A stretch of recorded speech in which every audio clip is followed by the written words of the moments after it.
స్వర్గం అనేటువంటి విషయం ఉందని చెప్పి చూపించి కూడా మానవుల్ని భయపెట్టడం జరిగింది. అయితే ఈ స్వర్గ నరకాలు అనేటువంటి విషయంలో కూడా మనం స్వర్గానికి వెళ్ళే విధానంలో సరైన మార్గంలో నడుచుకుంటున్నావా లేదా అనేటువంటి భయంతో కూడా మానవుల జీవితం గడపడం అనేటువంటిది జరుగుతుంది. కొంతమంది గురువులు ఏం చేస్తారటండి, ఈ శిష్యులని భయభ్రాంతులను చేసి వారి భయాందోళనకు గురి చేసి వారి యొక్క ధనాన్ని సిరిని హరించడం జరుగుతుంది.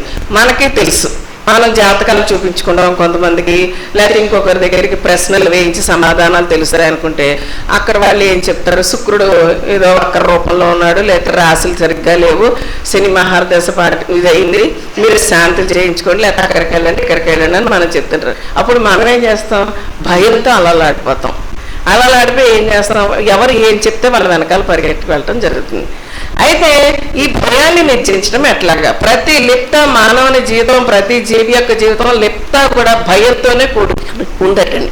అయితే ఈ భయాన్ని ఎలా జయించాలి అంటేటండి, ఈ మానవుడు తాను కూడా భయంగా మారినప్పుడు మాత్రమే ఈ భయాన్ని నిర్జించగలుగుతాడు. అంటే తాను భయాన్ని భయపెట్టాలన్నమాట. అది నేను నీకేం భయపడను అనే ధైర్యంతో ఇతను భయాన్ని భయపెట్టగలిగినప్పుడు మాత్రమే, తాను భయంగా మారినప్పుడు మాత్రమే ఈ భయాన్ని నిర్జింపజేయగలుగుతారటండి. అయితే సద్గురువు ఏం చేస్తారటండి మనకి, అయితే మనకి స్వామి దగ్గరికి వస్తాం. మనం స్వామి దగ్గరికి వచ్చిన వాళ్ళు కూడా మనం భయపడతామా? భయపడం. ఎందుకంటే మనం ఒకటే మాట చెప్తాం, ఏమని, మనకేం పర్వాలేదు స్వామి ఉన్నారు మనం చెప్తాం. మనం పద్యాలను కూడా పాడుకుంటున్నాం, ఏమని, సన్యాసి చేసినా సామ్రాట్ చేసినా నువ్వే స్వామి అని. అంటే మనకు భయం అనేది లేదని. ఆ భయం లేకపోవడం అనేటటువంటి ఆ భావనని మనకు ఎవరు కల్పించారనమాట?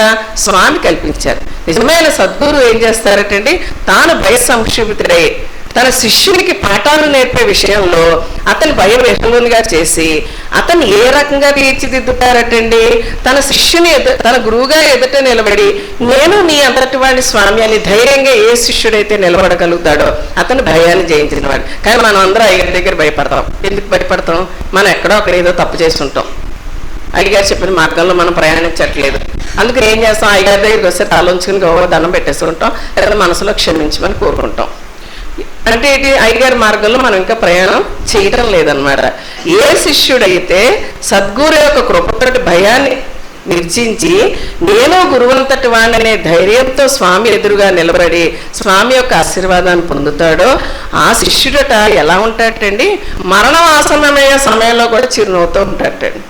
అంటే అత్యంత బాధాకరమైన భయం మనకేమిటి? మరణం. మరణాన్ని మించిన భయం మానవునికి ఏది కూడా లేదు. అటువంటి మరణం ఆసన్నమయ్యే సమయంలో కూడానట అటువంటి శిష్యుడు, ఏ శిష్యుడు అయితే గురువంతటి వానిగా మారి ధీరోదాత్తుడుగా సాహసిగా మారతాడు, అతను ధీరోదాత్తుడేటండి, సాహసి, ధైర్యవంతుడు, భయాన్ని జయించిన వాడు, నిర్భయంతో ఉన్నాడు.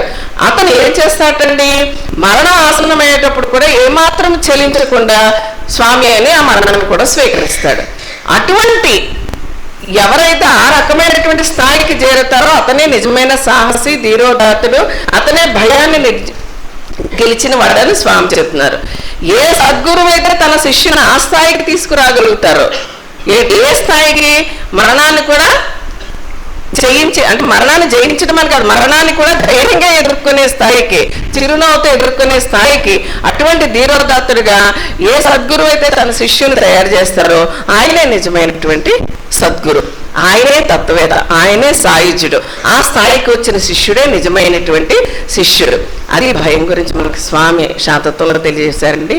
ఈ రకంగా మనకు ఆశీర్వాదం స్వామి ప్రసాదించాలని కోరుకుంటూ స్వామి దగ్గర మీ దగ్గర సెలవు చేస్తాం.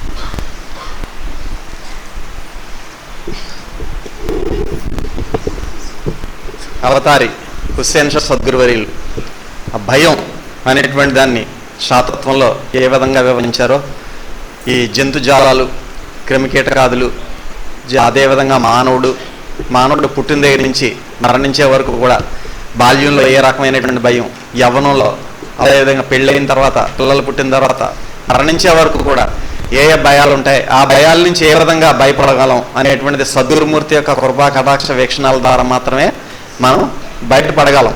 అందుచేత ఆ మహామంత్రం మననం ద్వారా, స్వామి యొక్క ఆశీర్వాదం ద్వారా మనం ఆ భయం నుండి బయటపడగలం.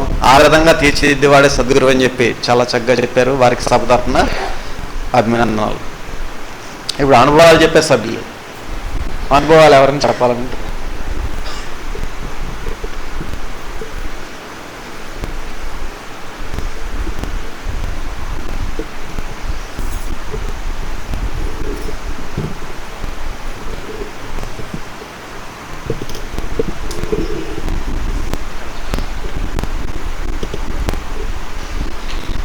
ప్రాణములు నీదు పాదాలపైన విడచి మట్టినై నీవు త్రొక్కెడి మార్గమందు ఉండను హింతు జీవితముందు వరకు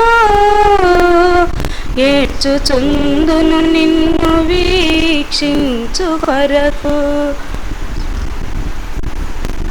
రసస్వరూపులైన సద్గురువర్యులు నా సాష్టాంగ నమస్కారములండి. సభా సభ్యులందరికీ నా నమస్కారములండి. స్వామి ప్రతి వారం కూడా మన గ్రామాల్లో పట్టణాల్లో జరిగే ఆరాధన కార్యక్రమాల్లోని పాల్గొనాలని స్వామి ప్రతి వారం కూడా మనకు చెప్తున్నారండి. మాది నాగులపల్లి గ్రామం అండి. 2010 కార్తీక మాసంలో ఒకసారి కుంభవృష్టి కింద వర్షం కురిసిందండి. మీ అందరికీ ఉంటుందండి. ఆ రోజు నాగులపల్లిలో సోమవారం ఆరాధన అండి. ఒక సభ్యులు ఇంటి దగ్గర ఆరాధన పెట్టుకున్నారండి. బుధవారం ఇంటి దగ్గర జరుగుతుందండి, సోమవారం ఆశ్రమంలో జరుగుతుందండి. ఆ సభ్యులు రమ్మంటే ఆ రోజు వర్షం ఎక్కువగా ఉందండి. వర్షం ఎక్కువగా ఉండి ఎంతో వర్షం అంటే ఇంకా బయటికి రావడానికి కూడా వీలు లేకుండా కుంభవృష్టి కింద ఉరుములు మెరుపులతో కురుతుందండి.